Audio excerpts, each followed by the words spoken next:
This episode of Techno Buffalo is brought to you by lynda.com. What's up, everyone? Welcome back to the episode of Rumor Roundup. This is a show where I take all the tech rumors from the week, and there were a few decent ones this week, and I picked the 3 to 4 I think are the most interesting, craziest, and definitely probably might come, maybe happen sometime in the near future.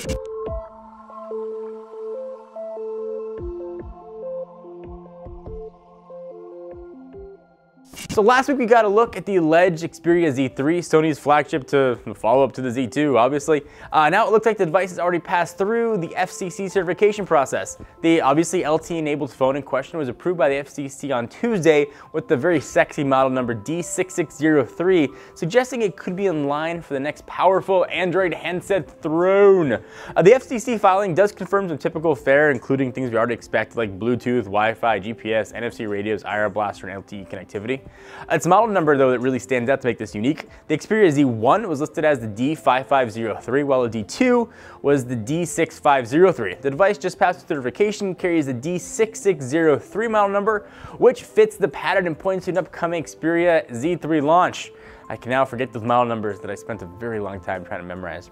The Xperia Z3, in case you're wondering what it might have, they expect it to offer a faster Snapdragon 801 processor, 3 GB of RAM, 16 GB of internal storage, 20.7 megapixel camera, which if you're thinking about it, it's not a giant improvement over the Z2, but hopefully it's going to support some new features we haven't seen yet. We're thinking though we might see it at the IFA trade show in Berlin coming this September, since it makes sense, so Sony might announce it. And of course we're going to be there, so if they do, we will know right away, which means you will right away too. Waterproof, not waterproof, who knows? I think Sony's phones have really come a long way over the past year and a half, 2 years, so I'm really excited to see what the Z3 has to offer.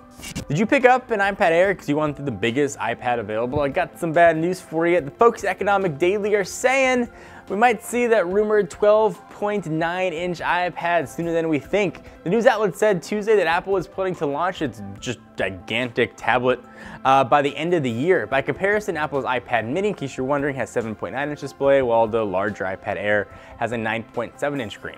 Apple's larger iPad's been rumored for a while. It's been a staple here on the show for probably close to a year. The details on it are still super foggy and a mystery.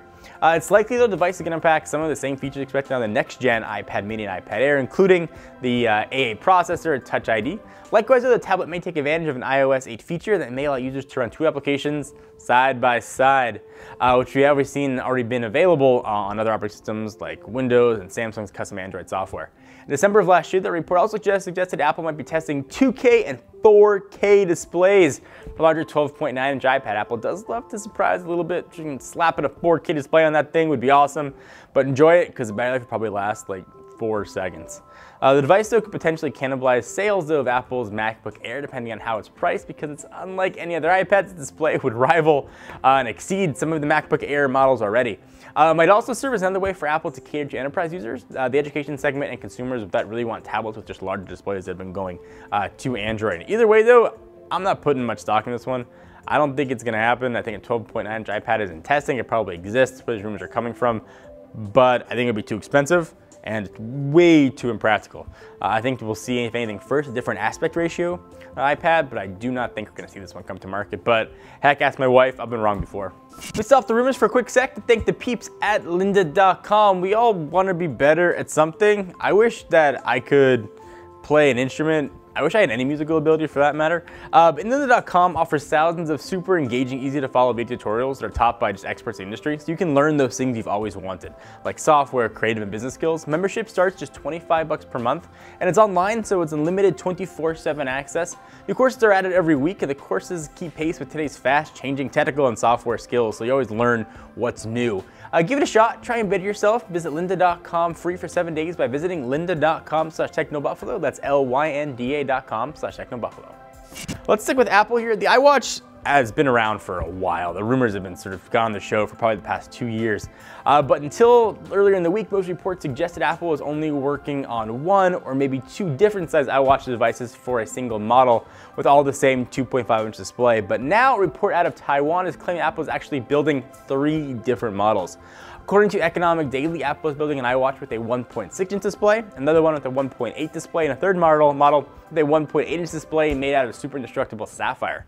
We're expecting to see all 3 models during the 3rd quarter this year, so September to December, which is not that far away, according to supply chain sources that spoke to Economic Daily. The report differs crazy from the Reuters story last month, which suggested the final iWatch size will come in at 2.5 inches.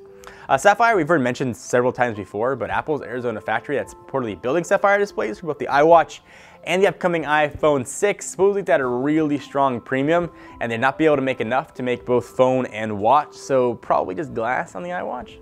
Apple's iWatch is expected, according to other rumors, to make its debut in October, following the introduction of the 4.7-inch iPhone 6 and fingers crossed a 5.5-inch iPhone Air in September. One analyst recently said she suggests Apple will ship 60 million iWatch units during its first year if it's priced around $300. So I don't know, maybe go buy some of that cheaper Apple stock?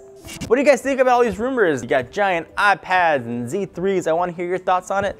Leave the comments right here in my pants region, or where Lucy's laying, but you can't see her. Until next week, I'm John Rettinger from Techno Buffalo. See you guys next video.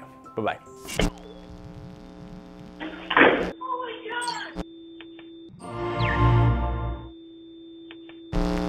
Thank you guys for watching. Please subscribe right here to be the first ones to know whenever new videos get uploaded. We got a ton of stuff. We do phones, tablets, cars, anything that has to do with consumer electronics that's to be plugged in or uses batteries, we review.